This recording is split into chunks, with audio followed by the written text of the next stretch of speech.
Magandang araw mga kaibigan. Bigyan natin ng opinion, reaction ngayon itong post ng Inquirer.net. Ito yung birada, patutsada ni Congressman Terry Ridon kay Mayor Benji Magalong. Okay.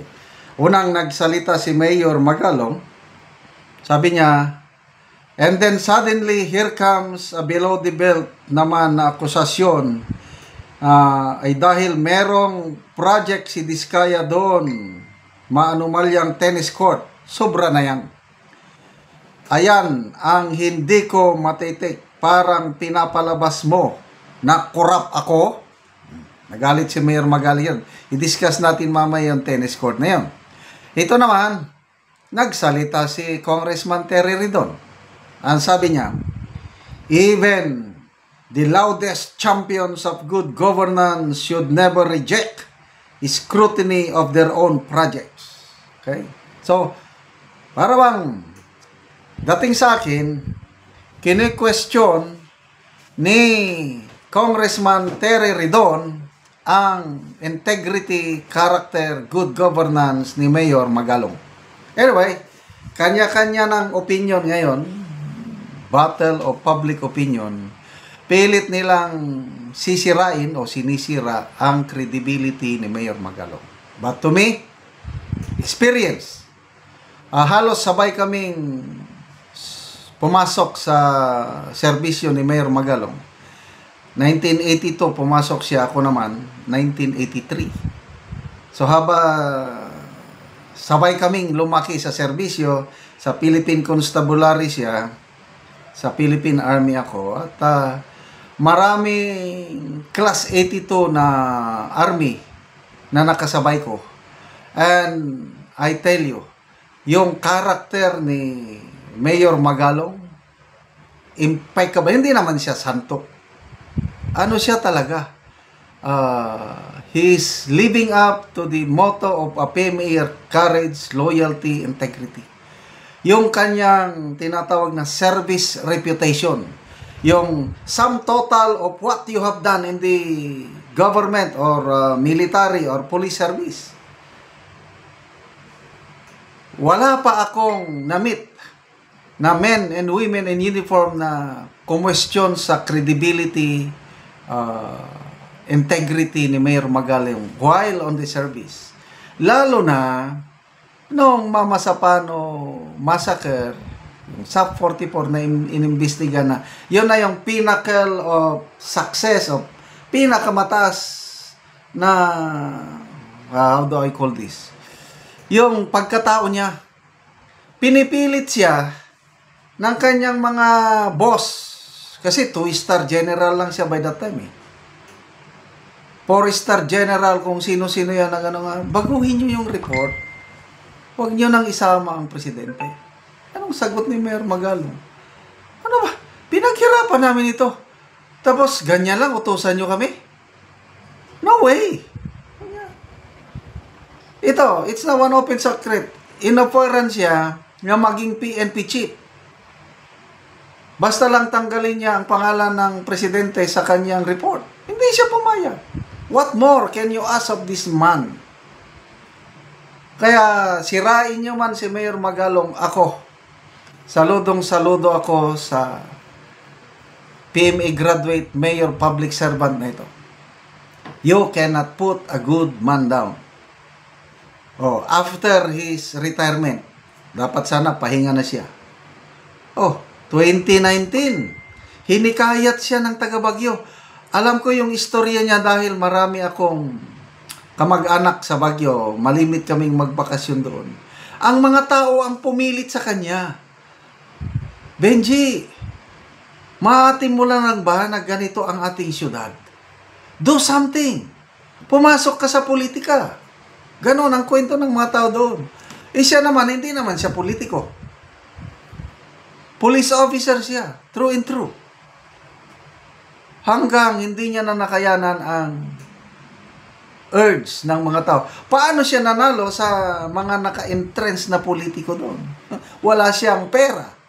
Nanalo siya because of his integrity. And pang 3 years pang 3 terms na niya na ito.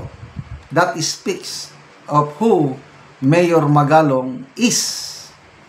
Kaya sige, yung tennis court na yan, hindi. It's an open, hindi naman niya tinatago. 110 million kontrata.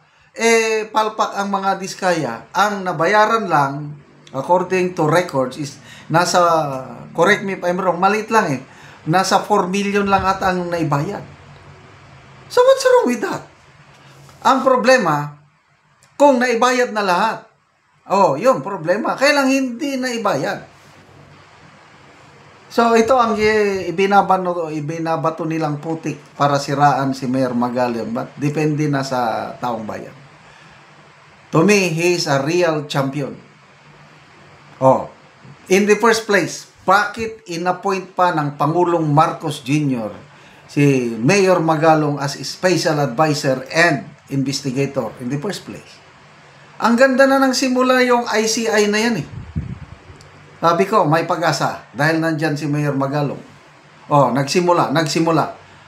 Nung nakita nilang gumagalaw na si Mayor Magalong, sabi niya, may natamaan ako, kaya nagpanik sila. May itinatago. Kasi kung walang itinatago ang administrasyong ito, dapat pinabayan nilang tuloy-tuloy si Mayor Magalong. But the fact na question na nila, conflict of interest na, inunahan sila ni Mayor Magalong. Resign. Ano na ngayon? Credibility ng ICI. I don't know sa inyo. Ako, zero credibility ang ICI. Bakit magkakaroon ka ng investigasyon na itatago mo sa publiko? Delikado daw sa taong bayan. Baka ma-mislead. Ano ba kayo? Huwag nyo kaming ituring na mga utso-utso. We were not born yesterday. Sino ba yung nag-announce? Attorney Brian Hosaka. Attorney po. Huwag nyo namang insultuhin ang intelligence ng mga Pilipino. Bakit kami mamimislead kung sa publiko nyo ang investigasyon? Sikreto lang. Bakit isikreto? Tapos sabi nyo, hilingin nyo ang taong bayan na mag-trust sa inyo to do your job objectively, fairly, and independently. No way! The only way for you to earn the trust of people is to make your investigation open. Bakit nakatago? Okay, so Congressman Terry Ridon, good luck sa inyong pang-question sa credibility ni Mayor Magalong, but you can never put a good man down. Salamat mga kaibigan sa inyong pagsubaybay sa ating channel. Nakakatulong kayo ng malaki sa tribong Talandig ng Bukidnon dahil ang income natin sa channel na ito is pantulong po sa tribo.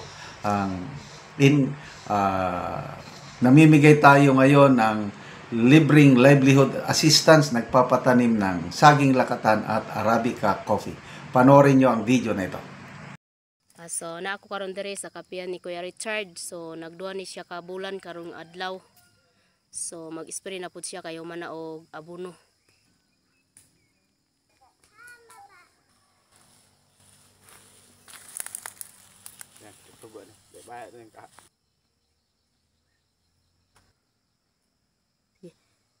Ino takrit.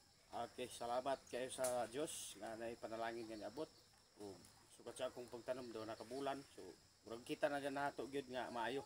Mayang tubo. So si Kuya nananom siya para sa kaugmaon siyang anak kay siya lang ang nagbuhi sa iyang anak. Kaya wala siya asawa. Balo si Kuya Richard. Pasalamat siya nga nakaparanom siya kape. Okay, salamat po kayo sa kuan, number 1.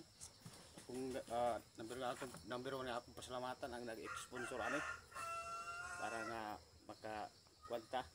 Basig na pa i-suporta di sa sunod nga makita ang akong tanom nga maayo. Sponsor. Okay, sa labaw na ang kuan.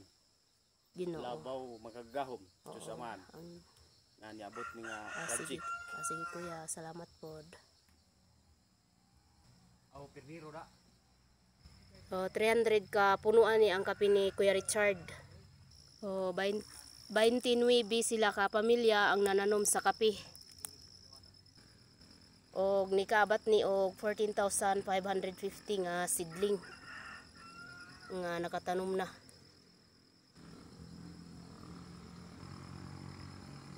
So duha pa nga kabulan apa naa nay mga sanga.